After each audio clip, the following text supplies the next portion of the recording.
Disclaimer. The content presented in this show is intended for entertainment purposes only. All opinions expressed are those of the host and do not necessarily reflect the views or opinions of any individuals or organizations mentioned. Statements made about public figures or entities are based on publicly available information and are not intended to harm or defame any person or business. This show relies on fair use of social media posts, which are presented in good faith for the purpose of commentary and criticism. Viewers and listeners are advised to form their own opinions.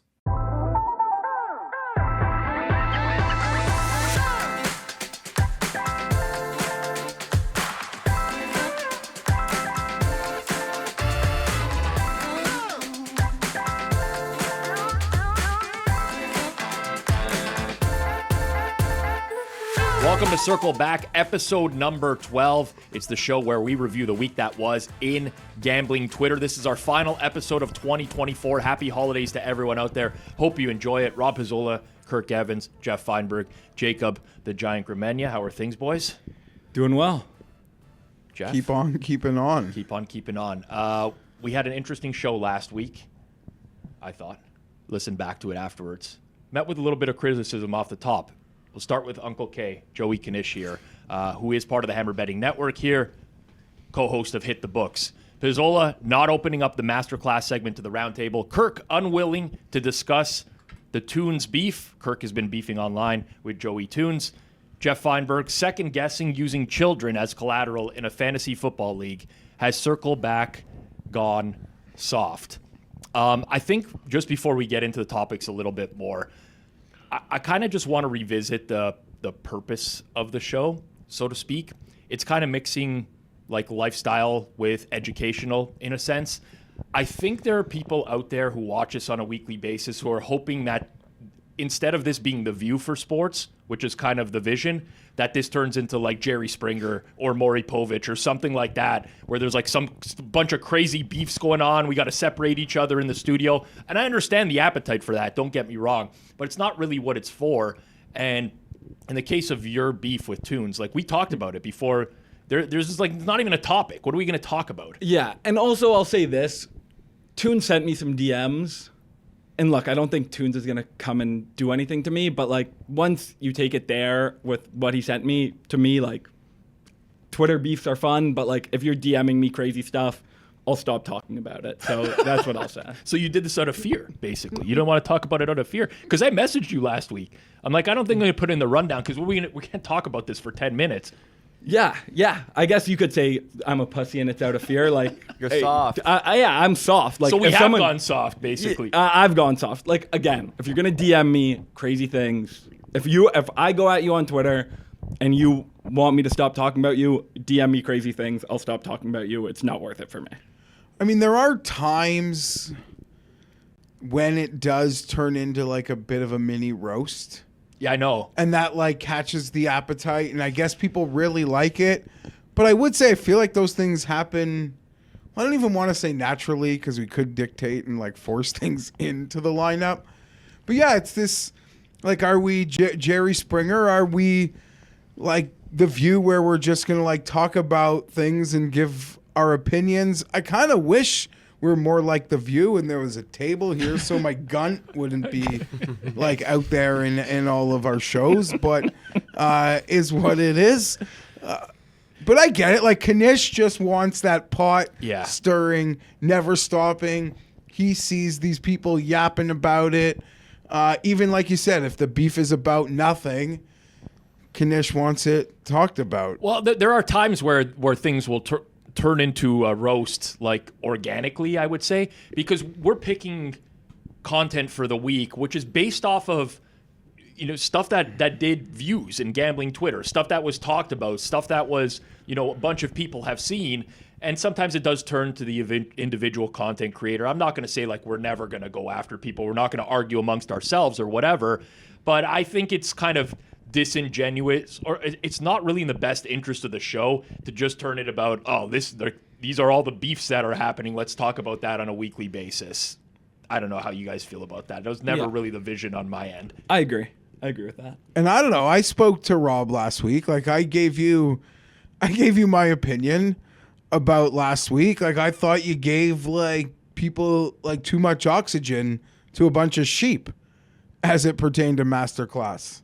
Yeah. And you're like the lion. You're the wolf in this thing. And, you're just a nice guy. So you wanted to give let the sheep know that you heard them. But it was the biggest, I would say, topic of gambling Twitter last week. So it would be, it's disingenuous not to include that just because it directly affects me. Like, yeah, I don't want to be giving a sitting solo in studio for 10 minutes explaining myself as to why I did a masterclass. Like, shouldn't have to do that, but it's kind of the culture that we've created with this show where I felt the need to. And by the way, like Pizzola not opening up the masterclass segment to the roundtable, I just wanted to give my own personal thoughts and not have you guys sit here idly for 15 minutes while and I also, did like, so. yeah, You did open it up. Yeah, you did open it up. I didn't really understand that part of this. Like, As we we talked started about without it, but Well, you I did. started alone, but did then we talk talked about it. Well, I think Kanish really what it comes down to is he wanted to be sitting where you are right now, roasting me for doing a masterclass,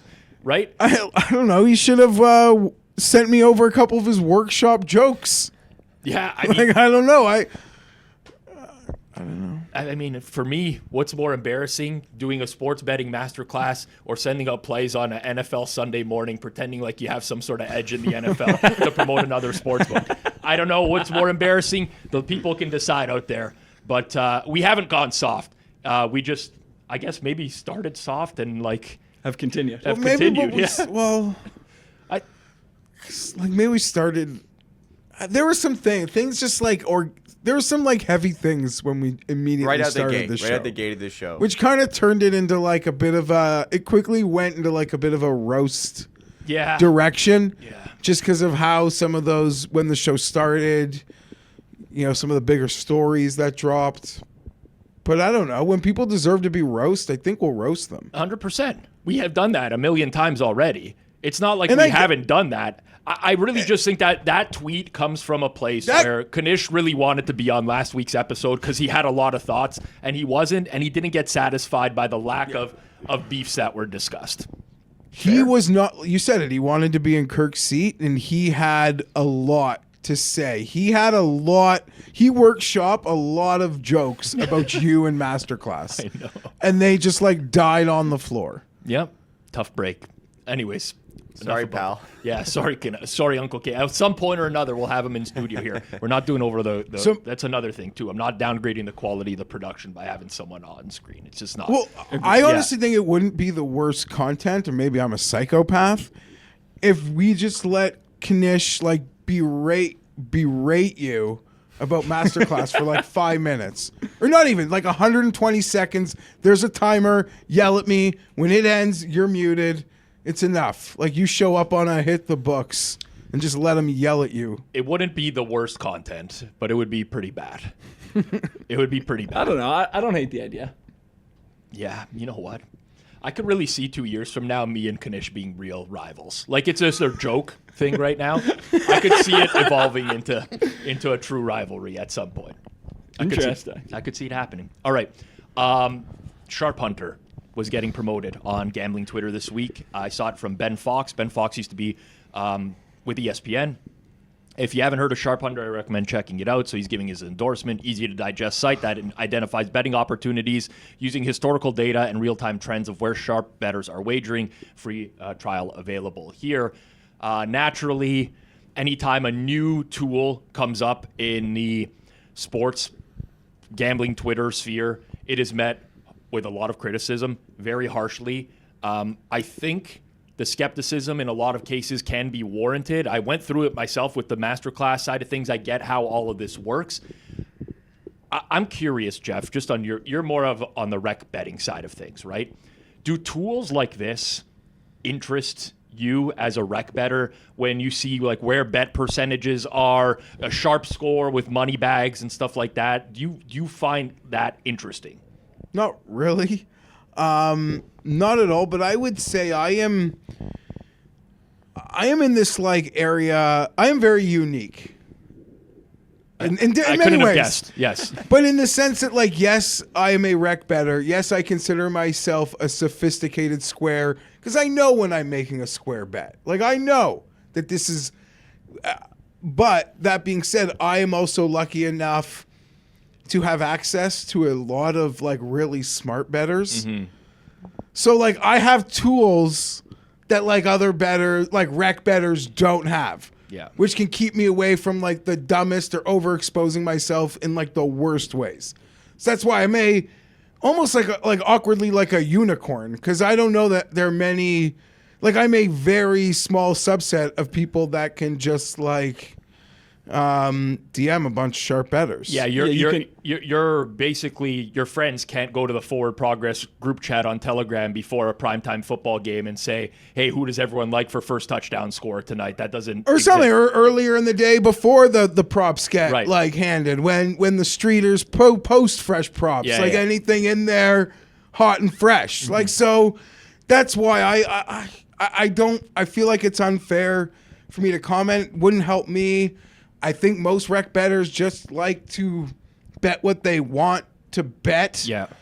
And I think Ben needed to like put hashtag ad into this tweet. Well, the just for some context for people who don't know Ben, but Ben has come under fire, I would say, on the sharp side of gambling Twitter before, because previously he would post a lot of bet splits type of stuff. I think he still does, right? Like, Yeah, I think so. 90% of the bets are on this team at this sportsbook. I talked to this sportsbook director, this is what the breakdown is, stuff like that. And generally, Why do sharps hate that? Like, I get the public percentages don't matter. You hate it because it could influence a square? No, No, just Because sometimes I'm Yeah. amused by that information. that's what I was getting at, though. So it does matter to someone like you. Like, you find that interesting. Amusing. And Well- not going to help me make my bet because I've learned enough that actually doesn't matter. Right. it's posting information like it matters, even though it's totally irrelevant, I think is what pisses people who kind of know off. you Because know? Ben also, he does post a lot of like relevant information. I Or, was like actually- writes about. I was actually going to say the exact opposite.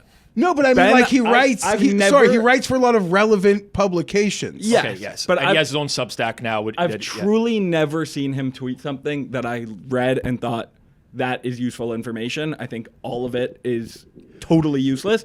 And to get to Sharp Hunter, I've said this before, and I think a lot of recs honestly do care about this. There is no such thing as sharps are on X side. Like, Yeah. if the sharps like a number and it's actually a sharp side, the line will move. There's no like, oh, all the sharps are taking Green Bay, so Green Bay's the play. That doesn't exist. Only for like really unique things, like I would say Jake Paul or Floyd. There, it's like, okay, sharps are just compiling on, but the number is the number. If sharps take -3 Yeah. and it's still -3, it's not sharp. They probably were just wrong. Yeah, or reaches the point where it no longer is a valuable position, right? I mean, for anyone who didn't watch the interview with Matt Metcalf right here on the Circles Off channel, I would highly recommend that you watch or listen to that in some capacity. Matt used to work as the director, sportsbook director at Circa Sports in Las Vegas. If you want to understand how lines move, that's the one to do it for you. Now, there's a lot to take into account here. Like Ben Fox, I ran into Ben at Bet Bash last year, and we were chatting in the Circa Sportsbook for a little bit, and I kind of talked to him about the way that he runs his account, and we had a pretty candid conversation, and he is running his account in a way that's chasing engagement and eyeballs, right? He's always been part of the media, and he wants to put stuff out there that he thinks people are interested in. Not necessarily, he's not putting that out from a value point of view, right? The bet splits. It's like people find this interesting, so I have a duty to tweet that. I get that. It also still bothers me a little But bit. his angle, because I believe I do follow him, like he wants to write about gambling for legacy media. That's been his career. Like that Yes. is Yes. right. And now gambling is getting bigger. So some of these stories, right? He sells himself as like a reporter on gambling. I would say Yeah. that's fair, yes. I'd say that's so this has to have an ad on it. Agreed. Because I don't know what this I is. just came up with this take, but he's kind of, like, what's his name? Dove Klein? Yeah, Kleinman? Dov Well, Klein. hold yeah. on. He's kind of don't that. talk to Jeff about Dov no, Klein. well, He's let's- like what Dove Klein is of the NFL, Ben Falk is of gambling Twitter. I mean, Dove once upon a time was good. I loved when he would spoil the draft picks. Yeah. like way back in the day. But he's long sold that account. Yes. Maybe Well, like a whatever the season- sold account is. A season and a half ago, and now it is just like the most repugnant force in football internet. It is. It really is. Yeah, it is just, it's disgusting. But I think like it jumped the shark where I don't think it garners any modicum of respect. It used to, though, because I actually think it used to be good. Maybe people would disagree with that. I would agree with you on that. Like when I he can't say I first remember started. Yeah, him I agree. originally. We used to Yeah. talk about that account. Yeah. It was a hidden gem for a It little was while. a hidden gem for a while, but then it got huge, and then it was Yeah, I know. able to generate some money, and then he obviously sold at the top. So good for the original owner, but he left like a overflowing cesspool. I did some research into Sharp Hunter, and it's from the True Media team. True Media is a data company that a lot of legacy media sites use as well. I read the True Media notes every single week. They have some really interesting stuff, good researchers. Plus EV Analytics says, what's your data source to know which bettors are placing bets at which times? How do you identify sharp bettors in this data? I think that this is a fundamental problem amongst the industry. True Media does like really good work on the football side of things. There's a difference between knowing ball and then knowing betting. Absolutely. And I think so many of these products, I actually don't think that they're put out there as like snake oil. I actually think people believe in what they're building because they don't understand betting. And they know ball. Yeah, exactly. They're like, well, this is it, but that tool in and of itself, 95% plus, maybe that's a rough estimate, of the population that bets probably believes that bet splits matter. For sure. In some capacity. They don't really understand the nuances of why bet splits do not matter. So these types of products will do well in the space, but also I think the people that are behind them, they actually believe in them as well as sources Yeah, of potentially. I will But I say- think that's giving them a little bit too much credit, even if they believe it's good. Like, if you're selling shit and you think your shit is great, it's still on you to know it's shit, even if you don't know. Oh yeah, I'm not absolving I blame, know- but I'm saying Yeah, there's no, I so think many of that's these fair. exist. Like that product, if you can go back, Jacob, just to the screenshot here for those who are watching on YouTube, this exists on Action Network already and has existed for 4 or 5, the exact same type of thing. They even throw in like a like check marks if it's like pro Steam and like if their handicappers internally like the same side and stuff like that. All of this stuff is nonsense. It's crazy that when you say the words Action Network, I get angry. Like, I have such a deep hate for them. Oh my God. Sorry, irrelevant though. Make your point. I used to hate them. I don't anymore. No, I still like. I'm used like just past it. My point being that this might not land well.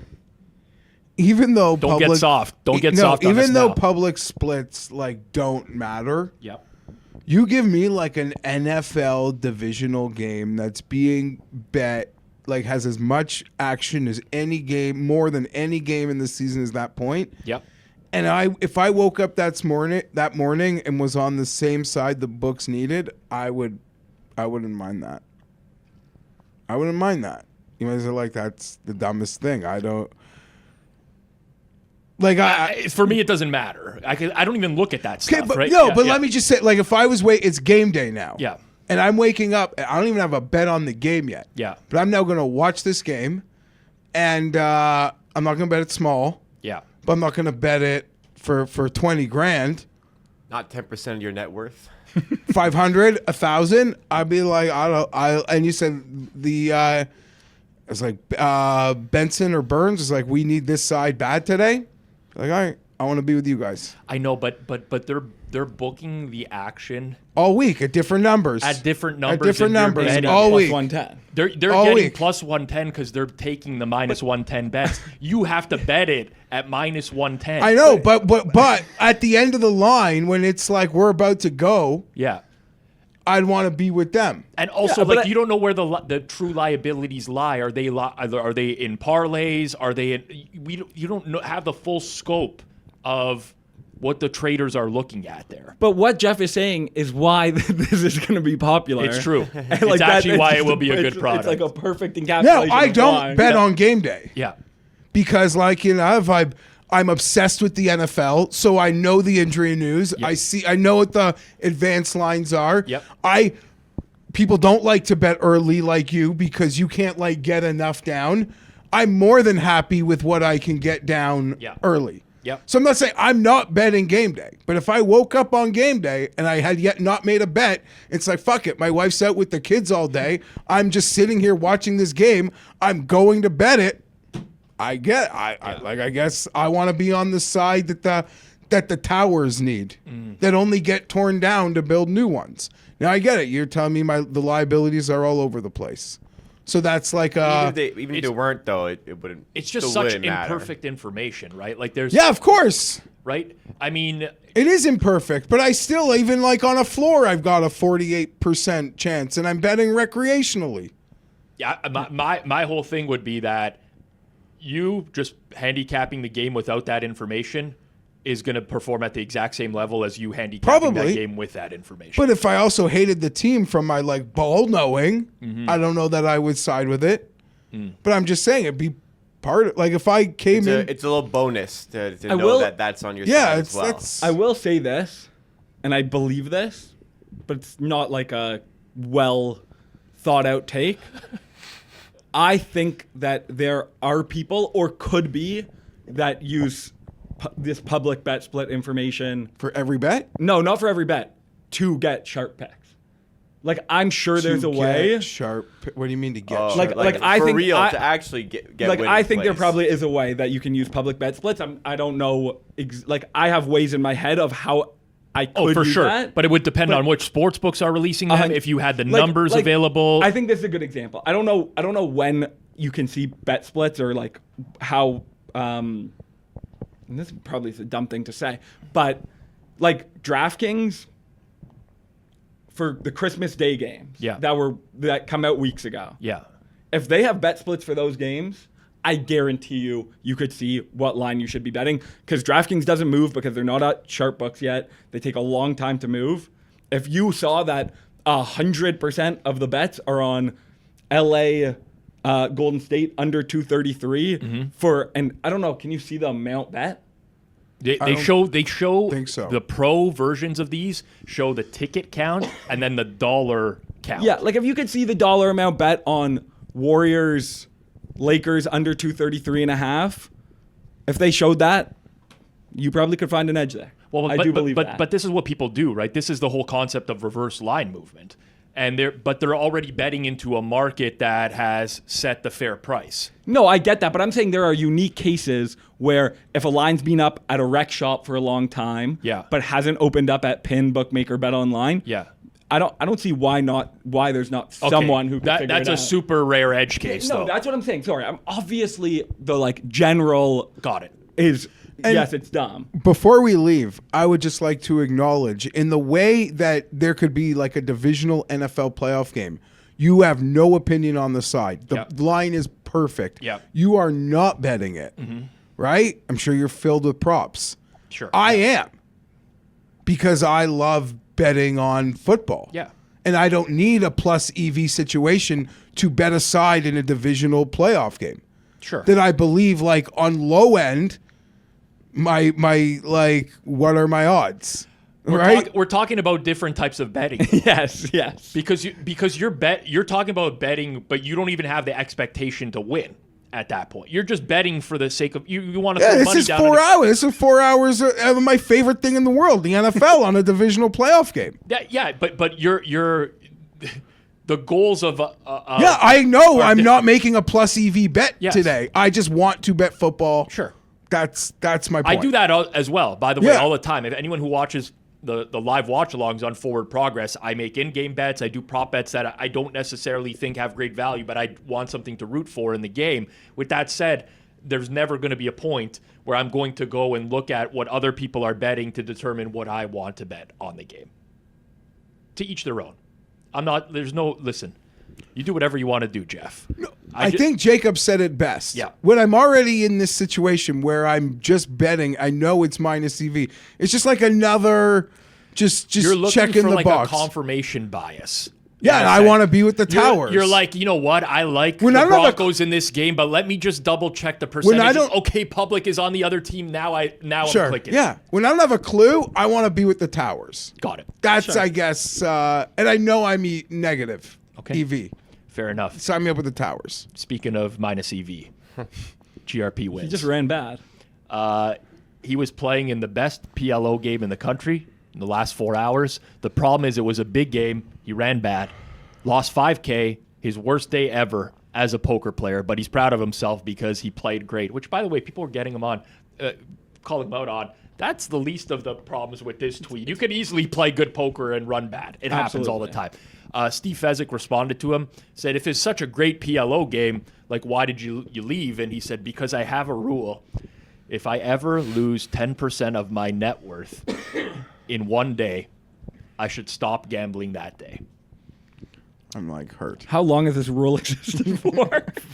Because I have a rule. I love. That's so specific. I'm a fan of George for like what it is. It's like an entertainment thing. But this was like going behind the fourth wall of George. It's like I know wrestling's fake. Like I know George isn't in a great spot. Yeah. There's a lot of like signs. I'm smart enough to deduce that like shit. Like this guy's not leveling up at any point. But to hear it put like that, it's like, oh, it was just like a gut punch. It's hard to read. It's tough. I have a lot. It's like Oz coming out from behind the curtain in like underwear and like Cheetos grease on his chest. Like, don't show us this, George. It's tough because George is like, he's such an interesting character in the sense that Love like him. he's on the scene to try to like police, in a sense, gambling. He's like tracking Chernoff. He's like, I'm going to be this guy that's going to track Adam and all this stuff. The guy lost. This is not 10% of bankroll, okay? This is 10% of net worth, not bankroll. He lost 10% of his overall worth as a human in a poker game. I mean, this is problem gambling to the max at this point. And he's like the one charting all this stuff in the notebook. It's important for you to keep track of your bets. This is a real issue. This 100%. is sad. It's actually sad. That was exactly my point. Like, it's objectively hilarious. Yes. This tweet. Oh, with I how saw he it and I acts, was dying of like, laughter. It is so funny, but also it's Sad. objectively sad, and George should not gamble. And on top of sports, or like he said, I'm proud of myself. I played great, and I agree that's plausible, but also unlikely. You should not be playing with $5,000 on the table when your net worth is $50K. I root for Obviously, George. yeah. I root for George. Me too. This is hard. You know what the sad thing about all this is? He actually had a big win last week. He cashed his Travis Hunter Heisman for $7,500. He pissed it basically all back at the poker table afterwards.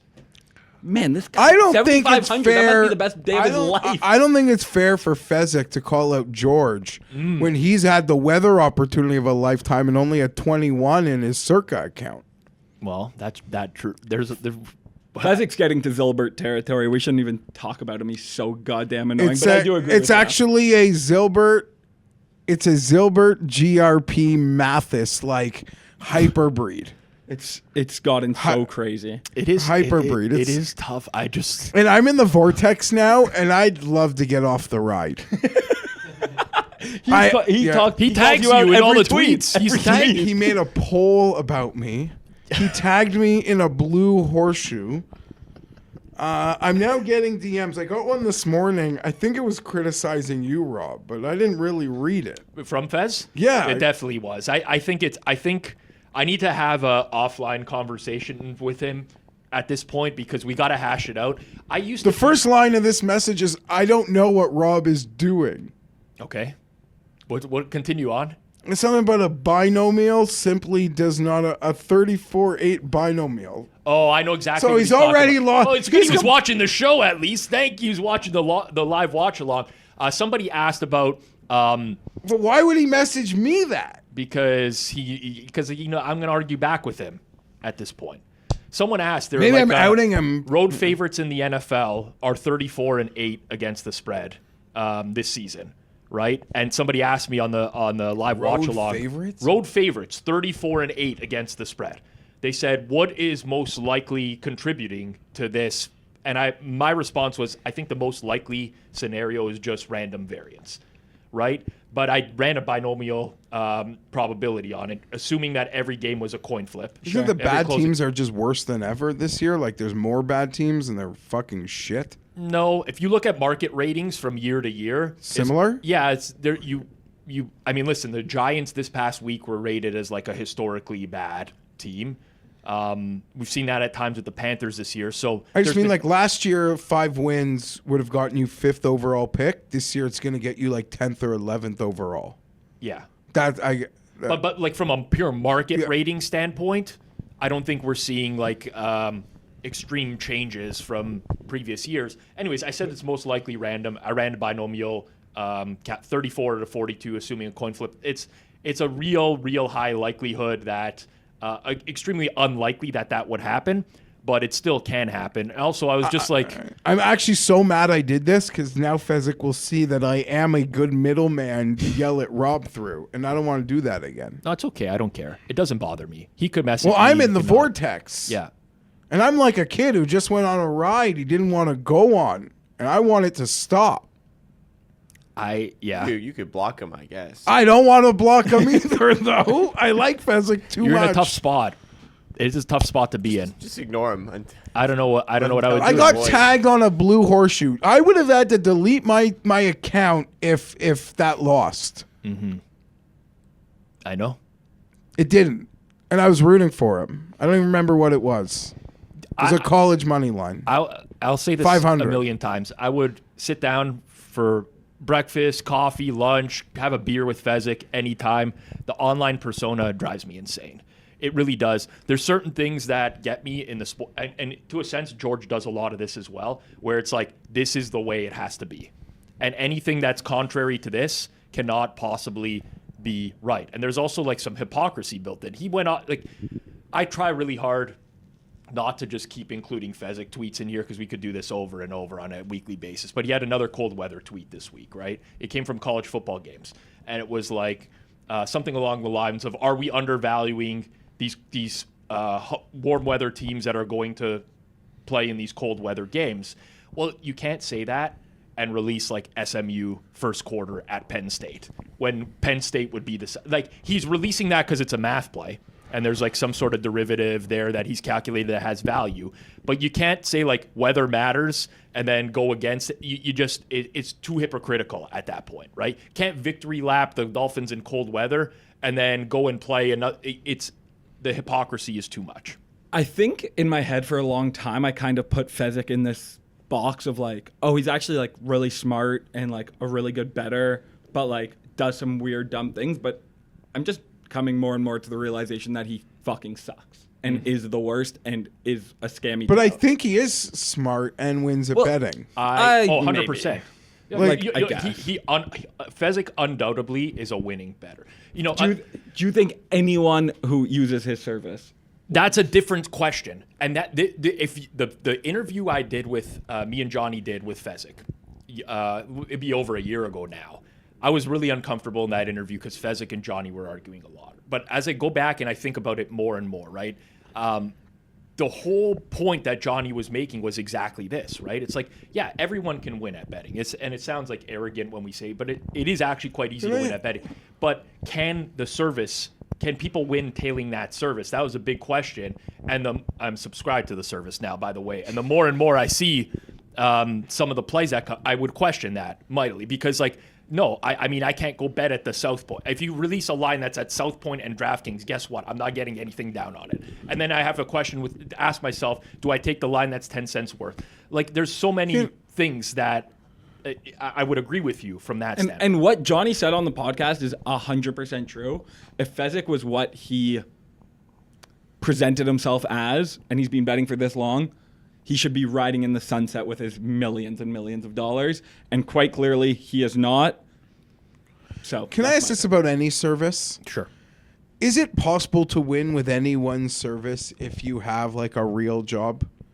Like, let's say you're a doctor or a teacher or if you're not perpetually online, how do you even take advantage of the service plays? Or you're just happy to get them and you're kind of a sophisticated square because you're smart enough to kind of lean on someone, but you don't mind losing the half point or point.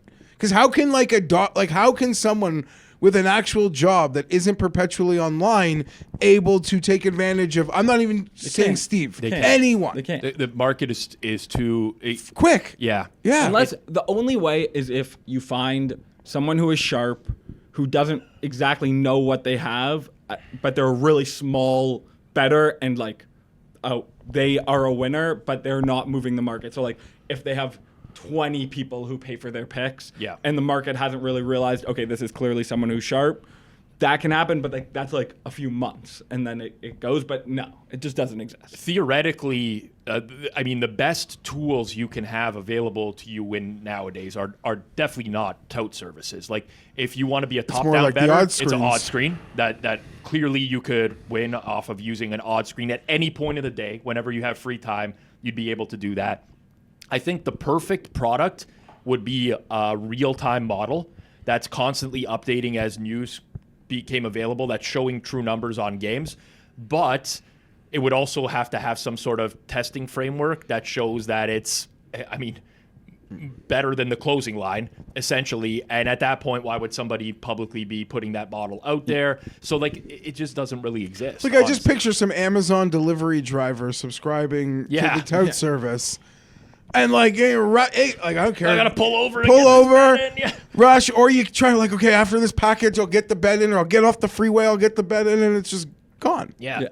And you gotta drive over to the South Point to get the bet in. And you get double fucked because not only are you betting stuff that's bad, because even if the original bet was good, it's now moved. Yeah. You're paying for it. And at that point, you'd rather just be paying your own ball knowing. Exactly. Whatever. Just pay the vig yourself. Yeah, exactly. I think one of the biggest questions, for a very long time, has been around, is this tout a winning bettor? And for me, a lot of them are. It's just they cannot translate that via a service to other people because there's so many things that happen. There are very few people that are going to grade against a true, widely available line. How? Right? Yes. Hitman does that.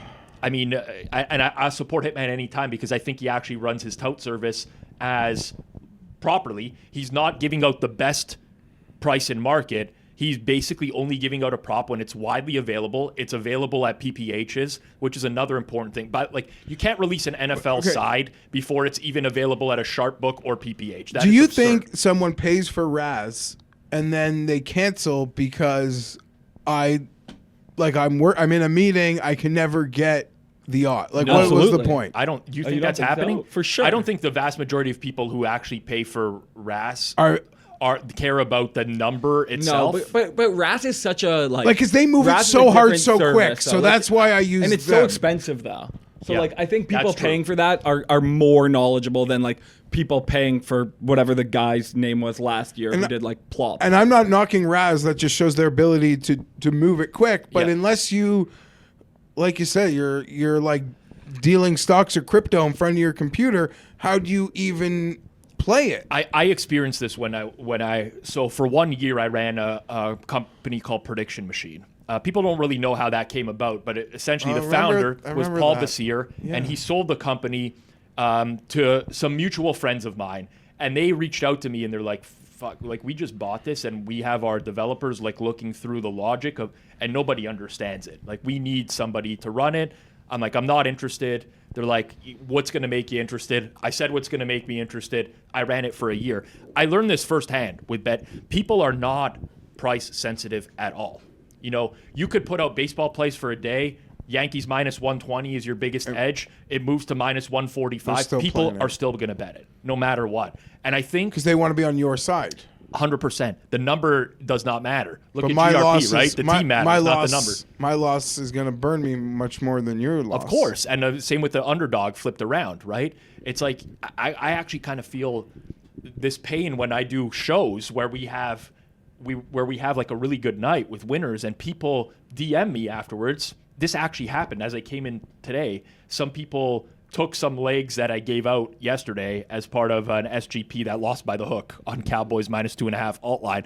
It lost, but people were messaging me saying like, thank you, I won this, I did this, and whatever. But I was looking at the prices that they were playing, and I'm going to have to give when this they whole show you niche the on Thursday. ticket, when they the show you ticket the is shown, ticket. and I'm like, oh, man. I'm like, I would not have played it if this is what you were getting paid.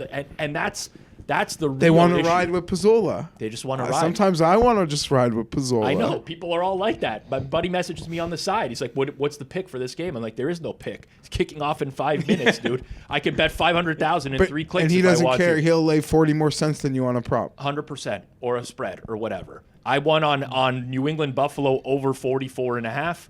Anyone who bet that afterwards is the best possible price you could have got in the week. One of the first when we did forward progress Sunday night last week. It all matters. They'll buy the full point. Now they're laying 30 cents. They'll do all sorts of crazy stuff. Yeah. They'll do all sorts of crazy stuff. Mr. Peanut Better, who has become one of my favorites in the gambling Twitter sphere, says betting under half threes is the worst sweat in sports. Anyone who bets this and isn't a professional / semi-professional bettor is an absolute psycho. I think I agree on all accounts on this.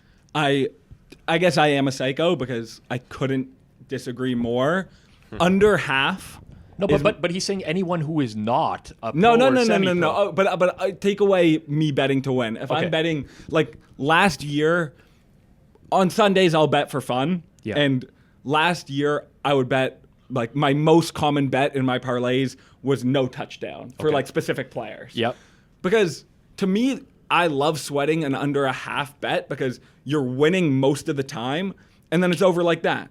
So I like the feeling of being in the lead for most of the time. And then also if you're sweating under half a three, under half a steal, it's like you get to watch it. And for most of the time, you're not even really scared of what's happening. Maybe sometimes he catches the ball behind the 3-point line and you're a little worried. But I much prefer betting under really small numbers than, like a star player over point. Those are different scenarios, though. Okay, so I bet no touchdown score. A lot of NFL props. I will bet this player to not score a touchdown in the game. And that's a sweat, but it's really only a sweat when they have the ball and more so when they're in the red zone. Under half threes is a sweat on every possession when they're coming up the court in game. It is. I would not watch the games if I bet under half threes. But if a guy's lined at half a three, he's probably not hanging out that much behind the 3-point line. He might not be playing that much. Yeah, but you're going to be fixated on him every time up the court. Be like, get in the post. You get so many possessions where you're so happy, where it's like, oh, another possession, no three. I don't know, man. I understand your take. I personally cannot get there as a human. Yeah, you're in the lead the whole game. You're winning your bet for the entire until you've lost. But that loss is just like, imagine it comes in the fourth quarter on a 3-pointer. That's sickening. I've had some tough ones for sure. How many threes you think a guy's attempting for a line like this? Probably like 1 to 2 a game. Like like Bam Adebayo would get a line like this. Exactly. So you have to sweat 2 plays. Every other possession is amazing. I agree. It's a horrible sweat because you always have to think about it, but there's not going to be many moments where the guy is actually going to take a shot from 3. Like maybe like a Jimmy Butler where he has the ball a lot more and he's on the perimeter a lot more. It's worse, but yeah. Usually, like it dawns on you like a little bit after the fact.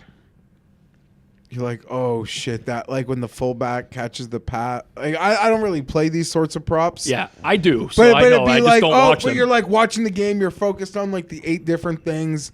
And it's like, oh shit, that 3, like that just happened, killed me. I kind of agree with Kirk though. This is my kind of sweat. You like this one? No, just more in the like. But okay, so I'm playing from ahead from go. It's maybe unlikely. Yeah, but I enjoy. So it's not a sweat I bet, but you're I not can a get into professional this or semi-professional bettor. Would you bet something like that? Would you bet? No. Here's another one that's in a similar vein. I posed this question. No, I wouldn't. On Sunday Night Football. Live watch along on Forward Progress. I posed this question in the chat, and Drunken Goon said, I bet no booking in soccer games. player not to get a yellow card. I was going to Love it. actually bring that up as Love one of the that worst bet. sweats. right? That sounds like so much fun to me. That is fucking brutal. Yeah. How can you watch that game with a significant amount of money on? I couldn't, personally. That would ruin the enjoyment of that game. That'd be fun. And I'm thinking about it. That'd be I think it would good. be really fun. Yeah. I might start betting So that. you have You to guys think want to about do it a like squad this, ride though. on no booking? Absolutely. For For the 3-point bet here, you're not going to be typically paying a ton of juice for under half threes, but like if you're You could be. You could be. You could be. I know you could be, but I bet Zach Edey under half a 3 in the title game minus 1,100. Oh, and? Didn't shoot one. yeah, I think good he bet. shot 2 threes all year. Yeah, Well, pass posting here. so for I'm saying like I think for, that's relevant. for an NHL like player not to score, like you're typically be paying a lot more juice. Like your average not to score in an NHL bet is you're paying a lot more juice than what Oh, you'd be yeah. paying on a under half a 3 in the NBA. So in this case, I don't think you're sweating a ton of money, but for like an under like no yellow card or the worst would be like I No think yellow worse card's sweat. way worse because think about it relatively. It can always happen at any time. even when Exactly. they're The not player is near on net. the pitch for the entire game. You're watching that player run around the entire game. Yeah. At least on basketball, they go to the bench. Hockey, even more, so they play less of the game.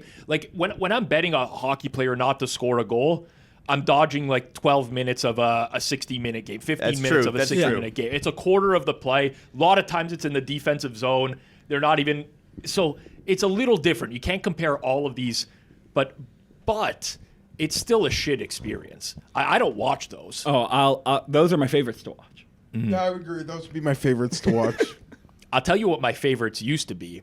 I also mentioned this on Sunday night, but me and Austin Mock, who I have on in the fourth quarter on Sunday nights from The Athletic, we used to model out NBA first to score. I've told this many times before, right? But basically the prices used to be really bad because they were priced as like derivatives of the game and really didn't account for who was winning the tip. And for us, Andre Drummond used to be like our go-to guy because he played with the Pistons. He was 80% jump baller. Pistons were underdogs in every game. They were going to win the tip. We'd get underdog prices on them to score first.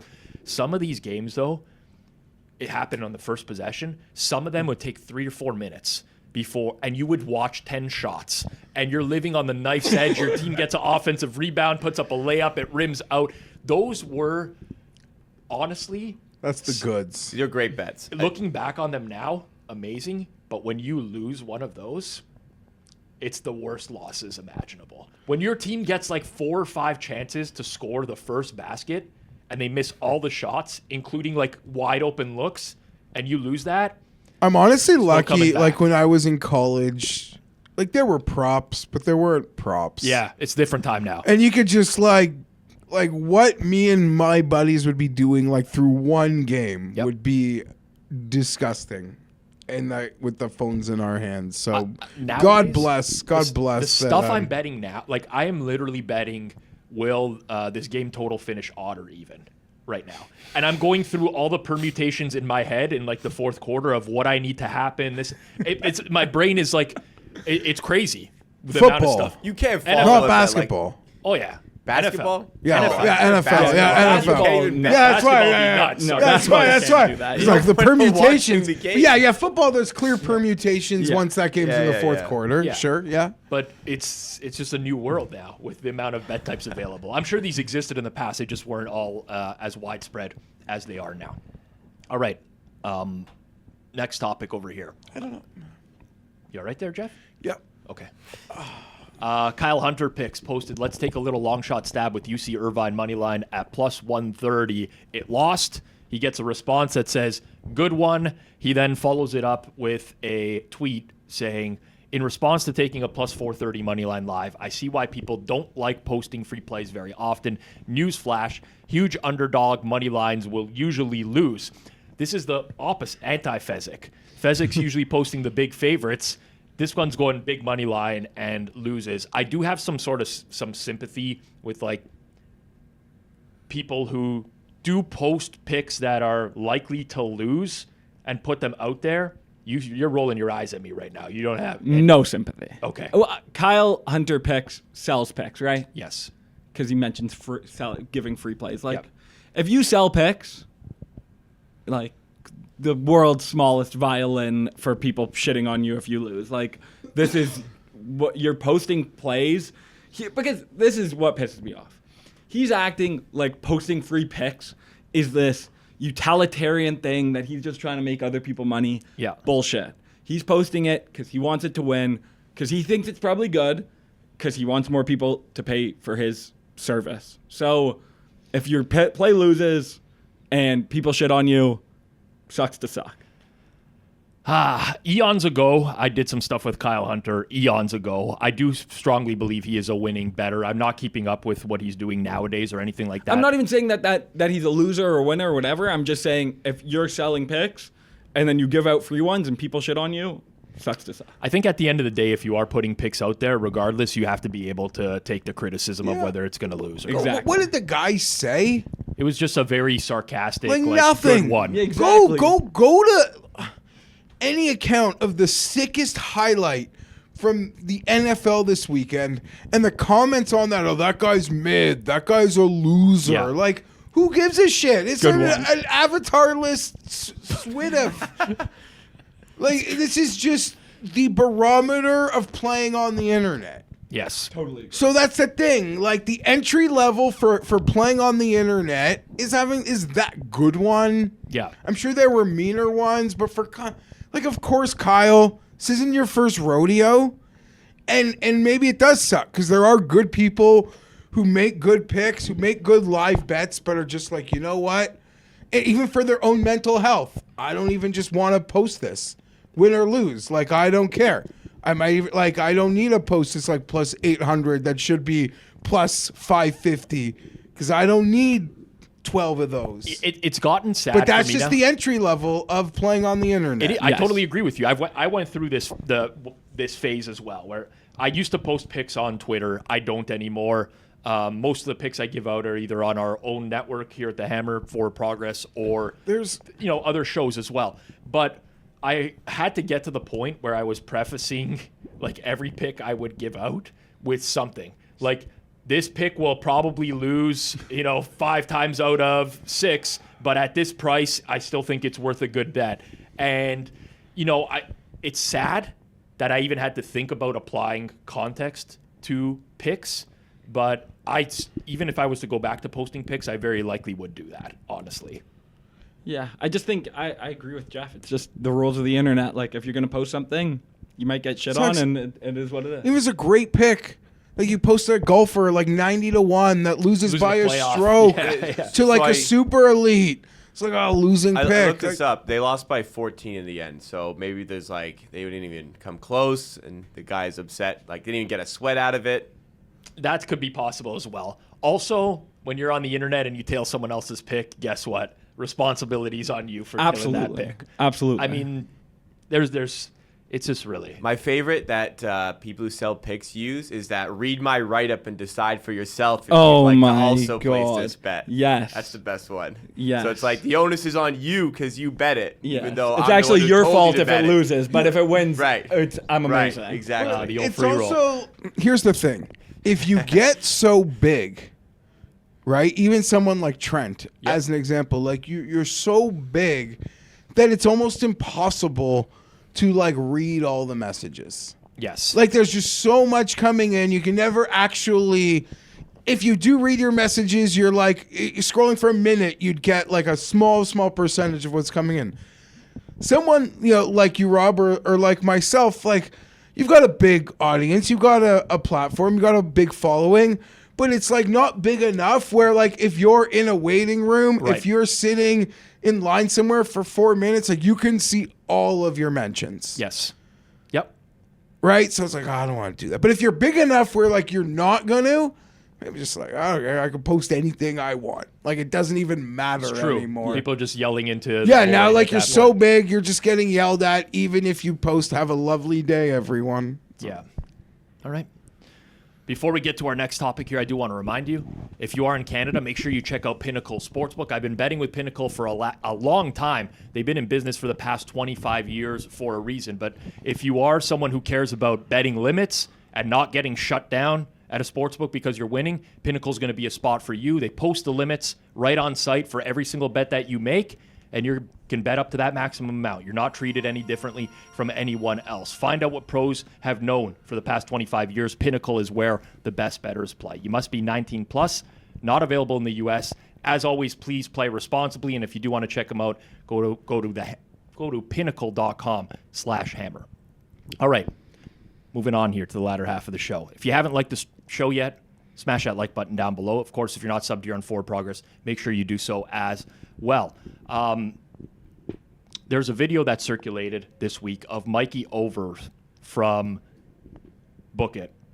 He was sitting at one of our tables last week on the show. He was at your table, Jeff? Yeah, when I saw this, Yeah. I was like, oh shit. I guess I'm at the short bus table, which I was flattered to be included, but now it's like, oh shit. Maybe I'd rather not been included than put at the short bus. Well, they're advertising for Prize Picks, and in this video, he specifically says that they offer 3 times the odds of other sports books on a parlay that he's betting. Placing any Prize Picks entries over 2 legs, because there is no point in my head. It is so much easier to get 2 legs right, and the 2 leg pays out 3x. So there's, I think, 99% less room for error on a 2 leg, and you're getting paid triple what you'd get paid at any sports book. DGen Weekly commented on this video and said, I used Prize Picks for months before realizing the 3x payout is not 3x. If you bet $100, you think you're winning $300. Not the case. You win $200 and get your money back. I asked Underdog about this. Apparently, it's a loophole in the law for daily fantasy companies. I don't like it, but can we really blame them? Most businesses take advantage of loopholes. So until they are forced to legally advertise the payouts correctly, I guess we'll just have to know we're being misled. So to clarify, if I was going to bet a parlay that paid 2-1, $100 to win $200, and I did that at Pinnacle, it's listed at plus 200. And that's where it's listed pretty much everywhere. Prize Picks would include the risk amount, and they would make it plus 300 instead of plus 200.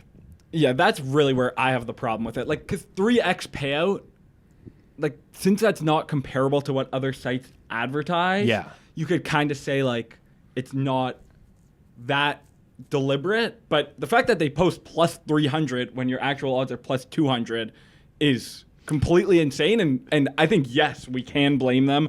And anyone who advertises, like, fine, yes, most businesses take advantage of loopholes. That's fair. But, like, this is insanely scummy behavior. I did not know this before this post.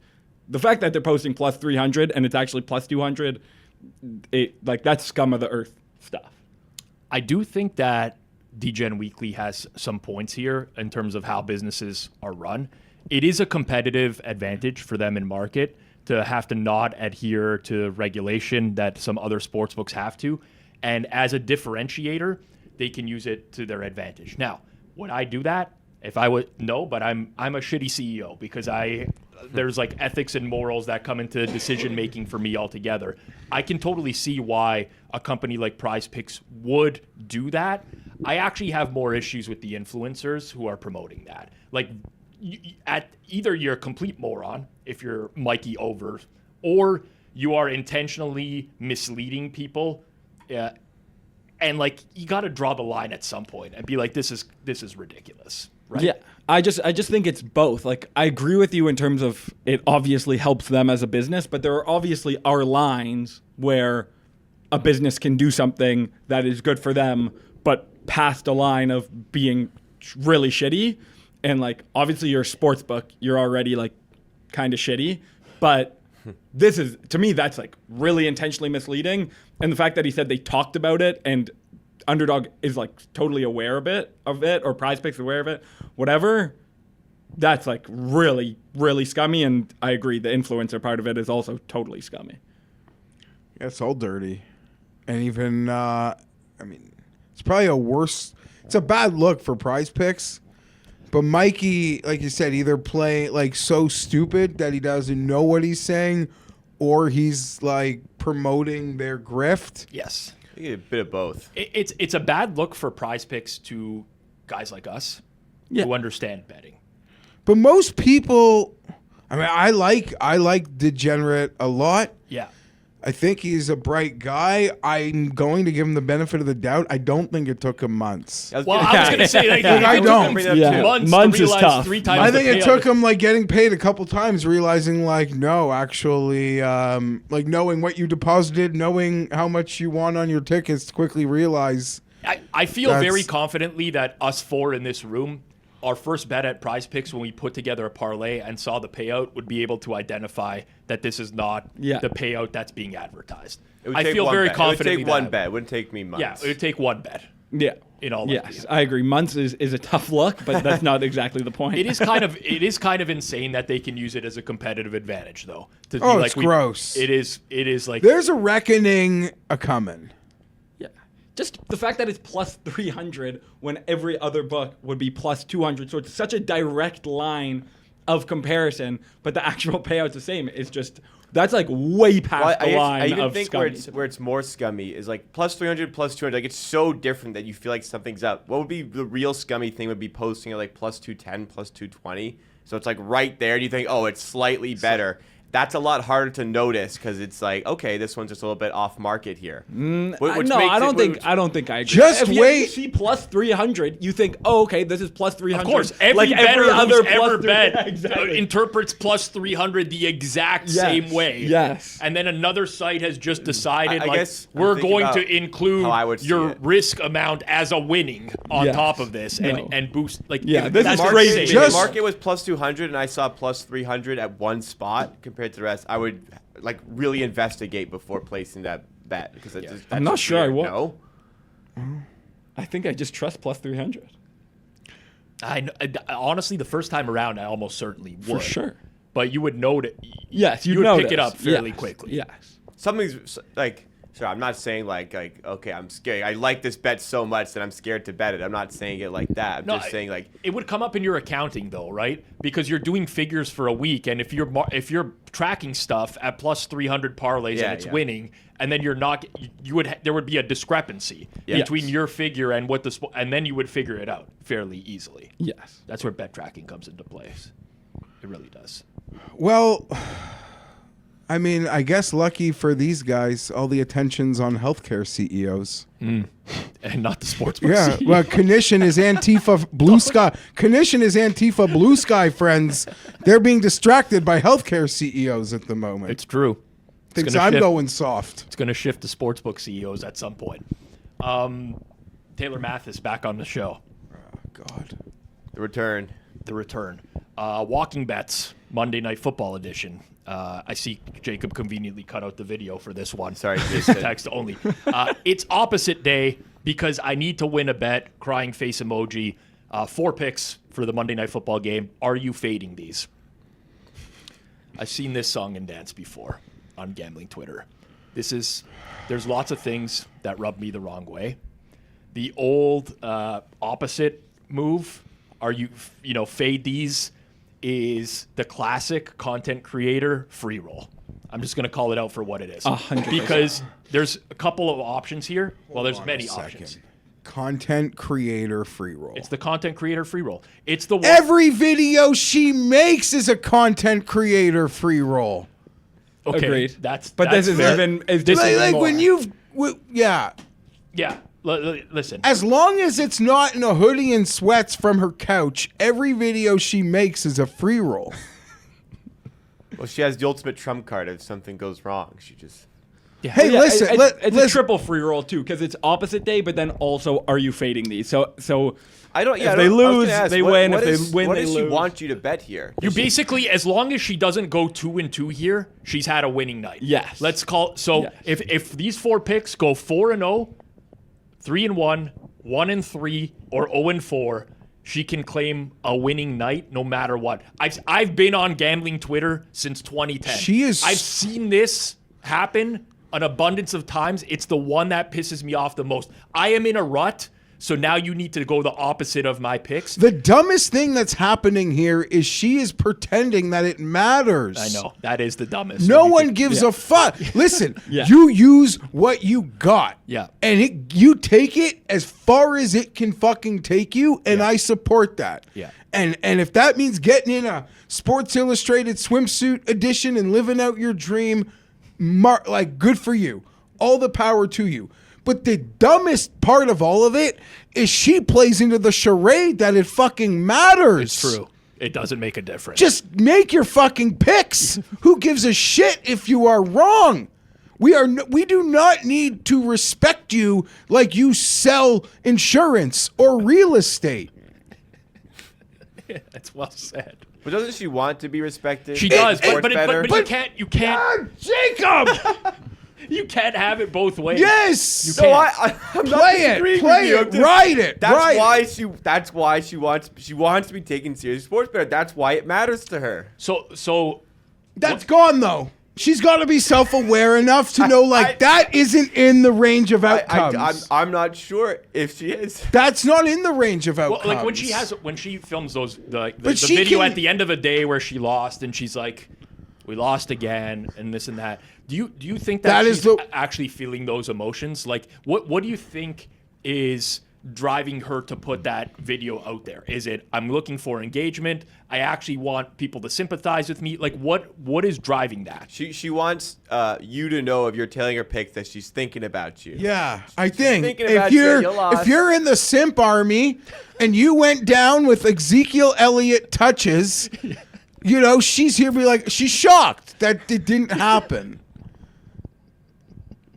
Again, it is only like you can't have it both fucking ways. I am in 100% And you have full agreement access. on that. You I have you agree have with an you. open highway. You have like an early 2000s Kansas City Chiefs O-line filled with Hall of Famers plowing holes for Priest Holmes to blow through. Yeah. You have them.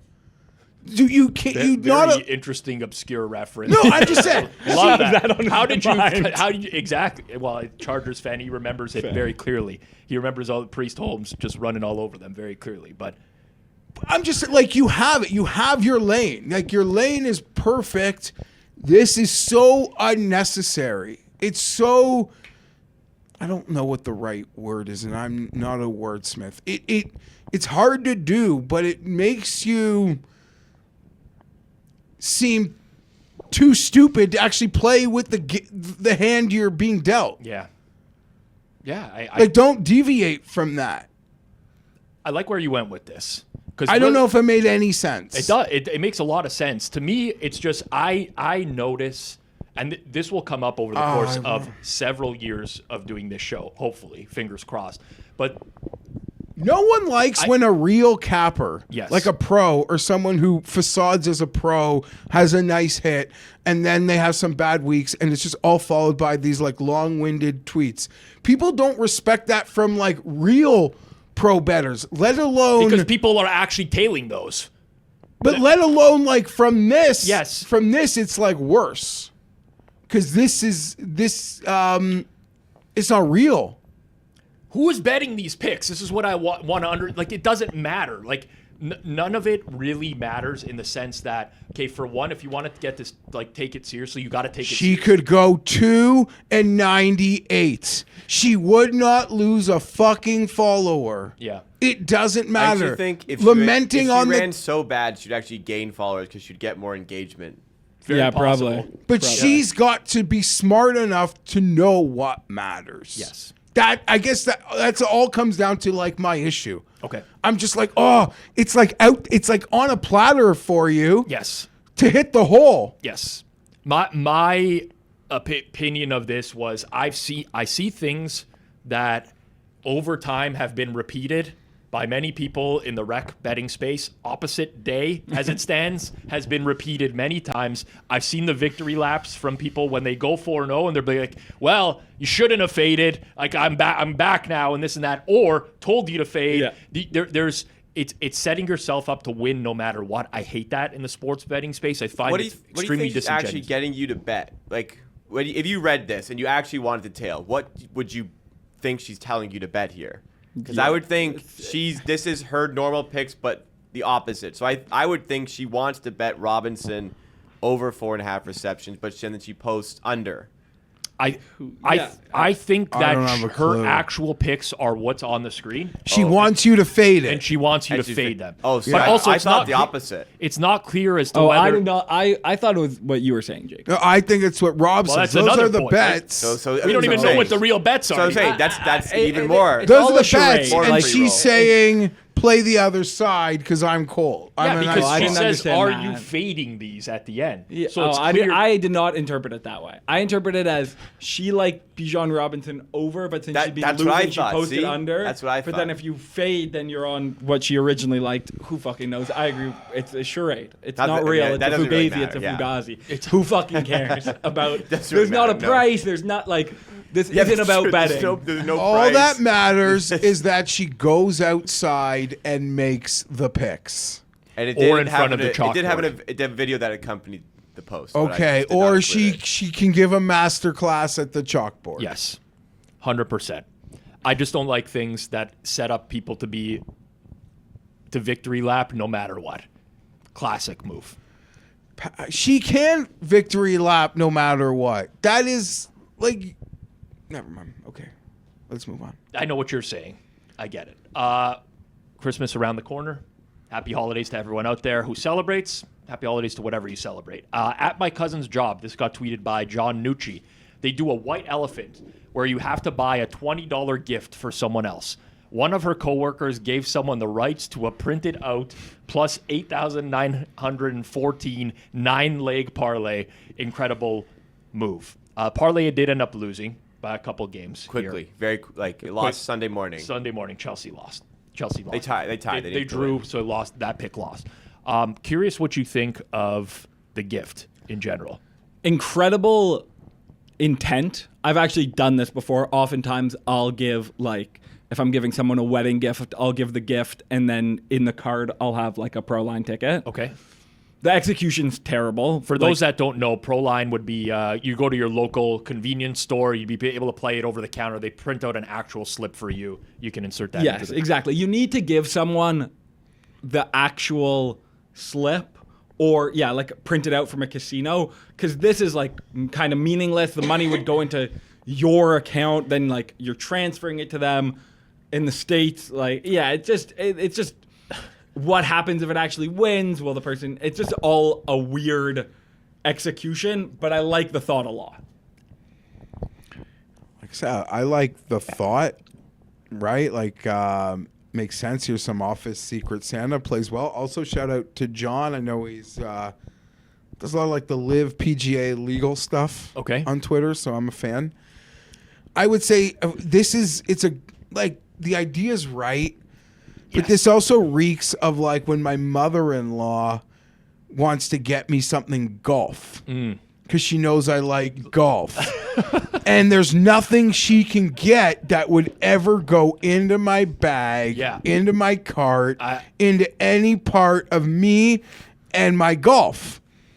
So you're like, but it's nice, right? Like, she knows, you like betting. Whip this up, and Rob would see this and be like, "You fucking, why'd you waste the fucking Lions or like this game? It's so you're on the wrong side of the movement." Like it would just give like you agita. Like it would just like really, even though it's a $20 nothing good gesture. Yeah, it's sad to say I'd probably rather $20 to Domino's. Yeah, like an LCBO. Like I'd rather just like a 20. I don't. But like you the gotta attempt to be give creative. Yeah, you gotta give this the is person bad. props. So I think this is bad. I think there's a lot worse you can get for a $20 gift. Agreed. If you're I don't gonna want to be shit fun, on it. if you're gonna do a bet, it. I would say like at least have it be fun. So like a sweat, like a parlay, which I guess the Notre Dame game would have been Saturday, and then 2 Premier League games in the morning, then a bunch of Sunday football, and then 1 Monday night football game. Like that could end relatively quickly. If it's like a season-long prop, I think that's a lot more enjoyable because you've got the full sweat. But then again, now you have to hang on to the ticket all year, and you have to keep up with the person. If it's your office Christmas pool, now are both people still working there end of the season? But I would say like you want to have a little bit more value to it than just a parlay that gets cooked the next morning. I like the premise. When I first saw this, by the way, I thought, I'm like, oh, this is pretty cool. And then the more and more I've thought about it, I'm like, first of all, exactly what you said, Jeff. If someone got this for me, I'd be like, what the fuck is this? Like, I don't want this. Take it back. Cash it Get out. Give me 20. Cash out. Give me Cash 20 out to make my Let own me bet. build it. Let me build it Let me build my again. own. Give me the $20 and let me build my own damn parlay for what? Yeah. Also, like, I could never give this to someone else either. I just find it really weird. You know, like, scratch cards are one thing. Like, to your point, right? It's like the ticket is there. It's theirs now. Exactly. They can gamble. They get the satisfaction of scratching it. And in this, they get the satisfaction of sweating it or whatever. There's a lot of logistical issues with it. If this parlay hits, what did that pay? Like 1,800. Yeah. Not a ton of money. Yeah, but someone's It's a good number. Someone's on the hook for those taxes now. Whoever played that in their account, for first and foremost, that happens. Fair by the way, you enough. got to Yeah, pay your yeah. tax in a lot of U.S. states. Luckily, in Ontario, here It's a hobby. yeah. I like the gift. But- I've found my way into it's like it's hard to buy things for people. Yeah. And at this stage in my life, I actually like paying for either being like teammates in a Survivor or like a golf one and done. It's just like it's gonna make me look really bad when it's clipped, but it's almost like I'm paying for like camaraderie with a friend, Yeah.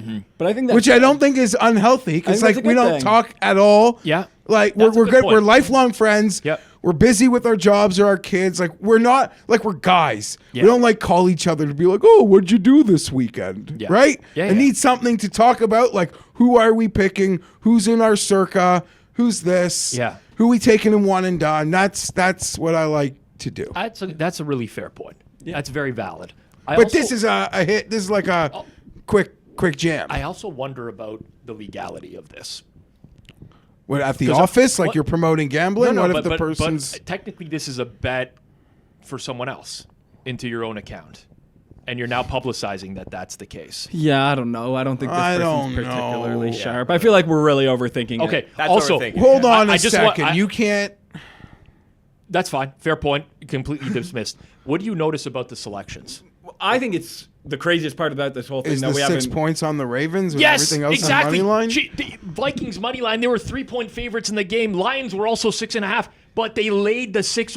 The Ravens were obviously the best bet. They loved the Ravens this week enough that they're like, "Fuck, we're not taking the Ravens money line. We're laying the 6. Just give a $20 ticket with the Ravens -6." No, but that's way less fun. You want it to be able to be a big payout. To me, the craziest part about the whole bet that we haven't mentioned, fractional odds. I've never met anyone who's used fractional Fractional odds odds is serial That killer. must be a Yeah. bloke. Yeah, that's crazy. serial killer behavior. That's crazy. Fractional Fractional odds. odds. This also a really silly question. Yeah.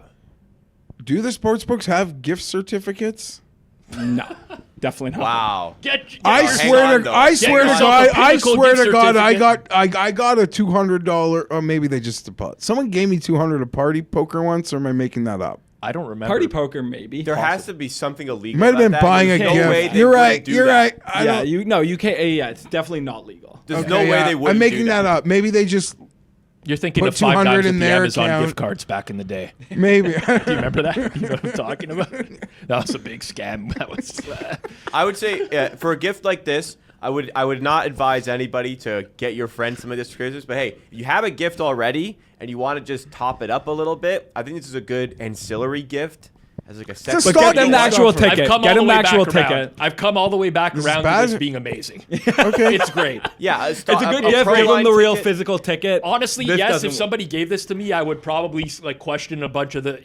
It's my nature as a bettor. I'd be like, I don't know, but I would appreciate it. Yeah, It's a someone- lot worse to get that for $20. You know, and like just like a long shot type of parlay. I'm in. I'm back in. So I don't know what to get you, Rob. All the way. Yeah, I don't talked know. it through I in my bet head now. here's and I'm- I think this guy's got a good chance at the Masters. I put $50 on that's for it. Beautiful. Love something like that. Also, very important part of this that makes it a much better gift. You have to also be on it. Yes. Yeah, Like, you have of course. to. Like, if this is 20, if you gave the person 20, you also need your own $20 on it. Yeah. Yeah.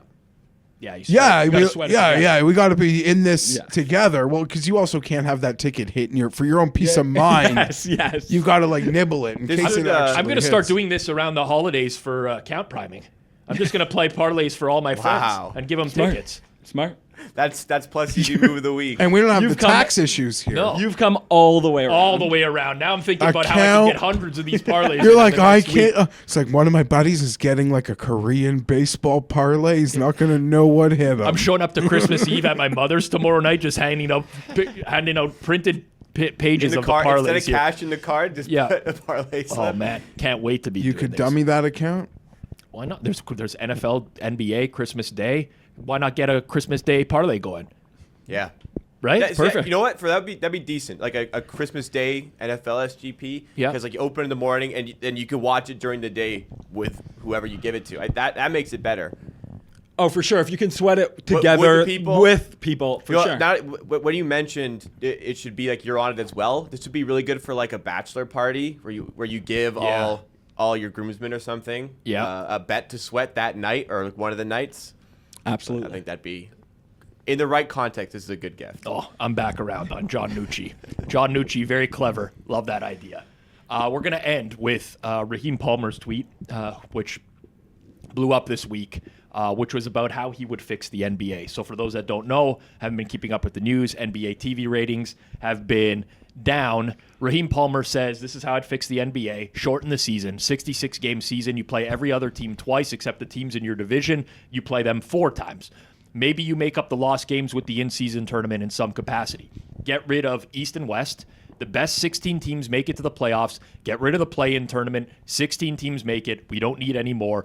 All the play-in tournament does is reduce the value and stakes of the regular season.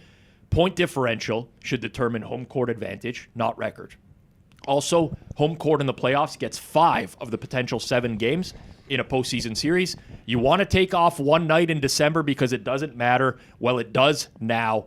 And playoff teams can pick their opponent. There's a draft before every round of the postseason, and this can create additional content for the league. We talked about this on Circle Back either last week or a couple weeks ago about the picking your opponent. Before we get into the suggestions here, why is the NBA losing market share? Do we because I will say I loved the NBA when I was younger for many years. Since the Raptors won the NBA title, I'd say it's gone downhill for me.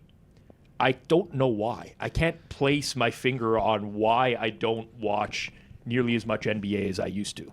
Yeah, so I don't care that much about this question because realistically, like, I love watching the NBA, so it doesn't matter so much to me if other people like it, but obviously I have given it some thought. And you said you can't put your finger on the reason why, and I think that's because there's just a lot of reasons. One, I think there's some self-fulfilling prophecy of people start hating the NBA and then like it becomes kind of popular to hate the NBA and people think it's a bad product. I think definitely the resting, the injuries for sure. And I actually feel bad for these players because I actually agree a lot with a lot of what Raheem says. I think for whatever reason, especially in the NBA, when players don't play, the immediate assumption is every time they're just resting, which just isn't true. Like the NBA season is insanely taxing on a person's body. Sure. So players get hurt all the time, and also a lot of the time it's just in the team's best interest for the player not to play in a certain game to get some rest. But to jump in on that, like when I grew up watching the NBA, it was very different than it is now. It was intense. Yeah. You know, you drive the paint in a playoff game early in the game, you are going to be sent a message. Like, yeah. It does feel it's different. Soft. And sometimes you think like, is it different? Am I just a boomer? Yeah. Or is I do it think different? Yeah, but then you're like, I don't know. I watched Dennis Rodman. I watched Charles Oakley. I watched like these Ben guys. Wallace and Rasheed Wallace. They didn't like each other and there was more drama. Yeah, there was obviously the games are dramatic and the end of a game is dramatic, but I mean there was more like drama surrounding the league. The league, to me at this moment, just feels like it exists from October until the start of the playoffs in like Twitter clips. You know what? Like the I whole resonate league with is that. like the Twitter regular clips. season. Yeah, and now people don't care about what's the regular happened season to your at point all. in the pylon is what the league used to live on Twitter via Twitter clips, and now it lives on Twitter getting shat on. Yeah. It's getting. I cannot go a minute, and maybe it's because I watched 1 or 2 videos in the last month about like what's wrong with the NBA. I don't believe it's political. Neither do I. And I'm pretty. I don't think it's. People can say I kind of get hyper politicized in the current climate. I actually don't believe it's political. Mm-hmm. I believe there is something that isn't resonating with the current competition or gameplay. And in the way, I know like football, they got so few games. The way like it seems like every single one of these guys does every single fucking thing they can to play.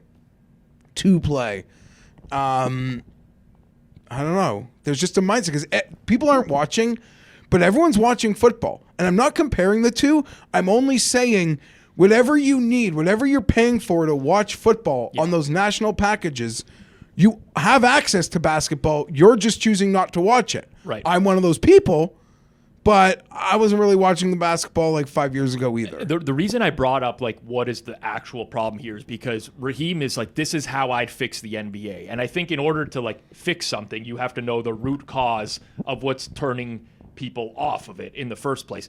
I definitely think the amount of rest is impactful for people. For sure. I like you can buy tickets to a game and the top three players on the NBA. road Hold are out on for though. that night. Do you know what else has killed the NBA? Which as a fan, the championship or bust. And listen, we grew up with the Michael Jordan heyday. Yeah. So we watched like for an extended period of time, no one else other than Hakeem Olajuwon win a couple championships. But it didn't feel like it was championship or bust through the whole ecosystem of the league. Yeah. Everyone else and their shitty players like Mitch Richmond in Sacramento like mattered. Yeah. And was a star. And it wasn't like, oh, he doesn't have a championship. He sucks. Now, maybe that's like social media and the discourse. And I get it, how it pertains to quarterbacks. But again, like Brady ate a lot of Super Bowls where it allowed not a lot of other people to get the opportunity to be champions. And that's held against some guys fairly, unfairly. But the championship bust mindset isn't healthy. That being said, I'm a fan. I'd rather my team win 2 games and draft first or second than 8 or 9 and be in the middle of that fucking pile. Because no man's land is death. Yeah, well, like even as me, Kirk, and Jacob has Amateur Hour Sports on YouTube. He does live watch-alongs of Raptors games. I can't watch a full I don't know how he does it, man. I can't do it because to me, you go into the year with the expectations of your team being crap. I did a circles off with this guy before the year where we were doing a co-hosting and we did an interview with an NBA bettor as well when we were talking about how crappy the Raptors are going to be. You know, before the season even starts, I'm like, I don't even have interest in this season. I guess for me with all the NBA, I'm truly like, I don't know if the right word's entranced, but I seriously enjoy individual journeys that these players take. So if like one guy has progressed his game incredibly to being like end of the bench to being somebody who has found this little niche part of his game that makes him super important on a night-to-night basis, I find that enjoyable. I find the development of the players enjoyable. I do agree with Jeff though. Part of the issue is like for the Raptors, most fans go into every game wanting the team to lose because what's the sense of finishing 9 or 10? If you even make the playoffs, you get railroaded by the Celtics in the first round. Is that better than getting a top pick in a really good draft in 2025? It's not. So I'd rather win one title and be fucking god-awful for 14 years. Well, that's what the Raptors did. But I'm just saying, I get it. Yeah. And as I'm a fan, my teams don't win championships. So it's like, would you trade the Broncos? They haven't even made the playoffs since they won a Super Bowl. I make that trade as a beaten down sports fan. I got a Super Bowl. You mean I don't make the playoffs for deal? Well, if people roast me as a Cowboys fan, it's like, well, I've watched the Cowboys win 3 Super Bowls in my lifetime. Now, granted, I was young, and it does suck for 2 decades afterwards. But I've seen it happen. There's way worse than that, and I wouldn't. It is what it is. But I got to talk to you about this because I see so much about this of like, analytics are killing the NBA, right? It's like a new game now. It's not that. It's 3.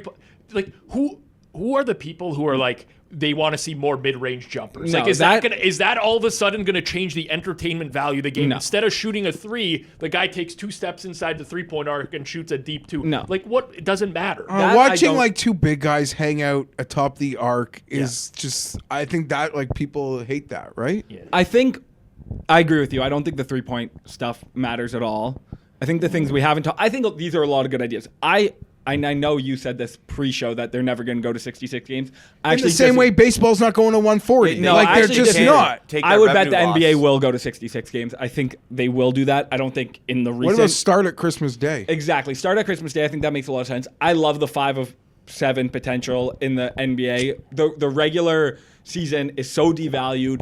That needs to be picked up, and teams would go very hard for that. I love the draft. The thing we haven't talked about, end of game fouling. That is killer for the NBA. There's fouling in general is terrible in the NBA. There's way too many fouls. There's way too much foul hunting.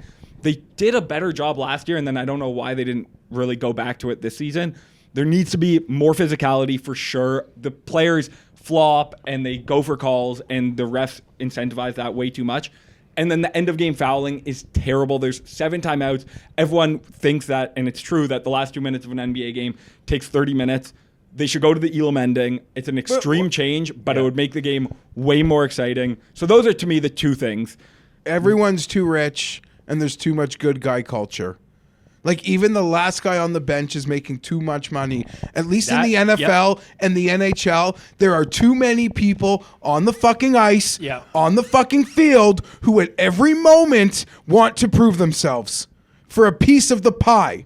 And there is a disconnect in the NBA on some level. Maybe I'm dead fucking wrong, but it just feels like there is some level of Well, it feels real disconnect. to you at the very least. Like for me, and basketball fans will jump all over me for this, but this is the way I truly feel about the NBA. I know this is not the reality of it, right? But for me, I can't sit down and watch an NBA game start to finish because the play in the first quarter and the play in the fourth quarter are so different, especially on the defensive side of the ball, that I feel like I'm just wasting time watching the first half of an NBA. And there will be basketball purists who'll be like, that'll jump all. This is just my take, okay? I do not find. Yeah, the analytics guy be like, every shot, that shot's worth the same as your shot guys at the not end of even the fourth. working off of screens and stuff like that. It feels like I'm watching a practice for a lot of these games. It really feels that way. I don't disagree. But then you hear stories about these like pickup games these guys play in the summer in these like YMCAs. Yeah.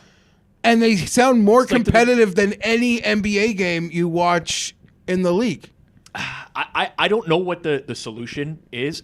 I love the idea of point differential determining home court advantage, not record. I love that You because can't do that and have the draft your playoff opponent, though, because then you can do all that work and then still get I like taken the idea early. of draft your playoff opponent in principle, but it's never going to happen. Like, we might as well just stop talking about that. The leagues are not going to ever. Well, someone might bull that. I don't know. Someone might be like, you want to add like a pre-postseason spectacle, like a tentpole event. True. Like the draft. Yeah.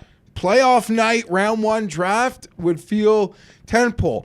And while like maybe including this at the end, I'm happy Rob did it, is we're just piling on like the rest of the internet right now and picking on the NBA. Yeah. But it is undeniable that something has happened.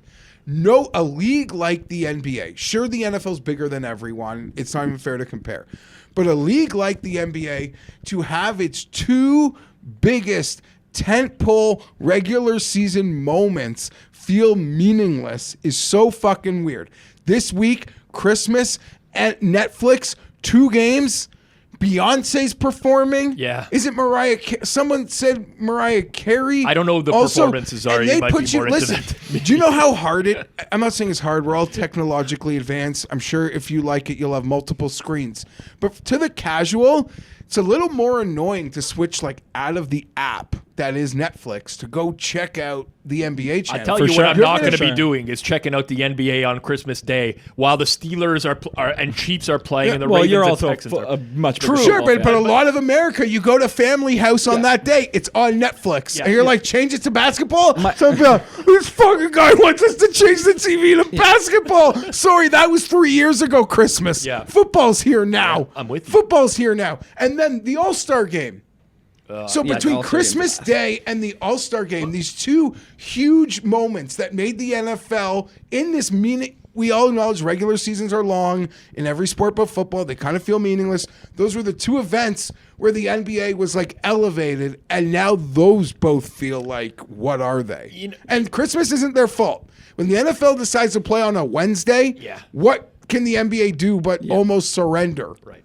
Yeah, the only thing I'll say is I think there are obviously problems, and to me, that's how I would fix it. Fouling, the late game fouling, go to Elam ending, and then I like this 5 of 7. Can you explain potential. that? The Elam ending is you play to a certain point in the game, timed, normal, but then once you get to that point, instead of the time going, you play now to a number. So let's say it's 90 to 80, and the target score is 100. It's just first to 100.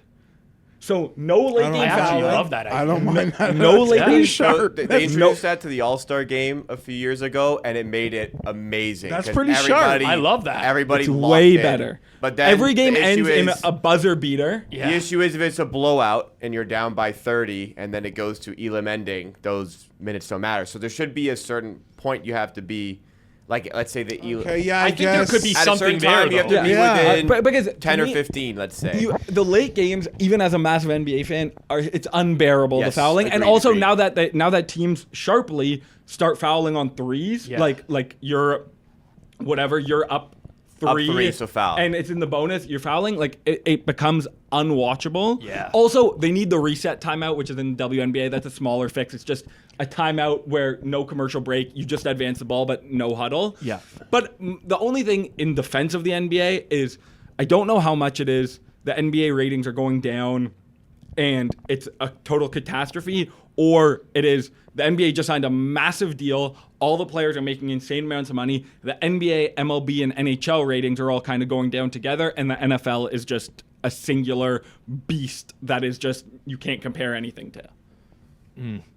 I mean, listen, the NBA, like a lot of sports that aren't the NFL, they're all capitalizing on like the desire for content, sports being like the last vestige of live content. Yep. People who are buying these deals, like this NBA deal is maybe the last. All these current TV deals right now are probably the last ones in this like linear TV world. So it is so hard to quantify, and like to the naked eye, it's like how on earth are they the broadcasters going to make their money back from this NBA deal when like stars play less, when they play more, it's less minutes.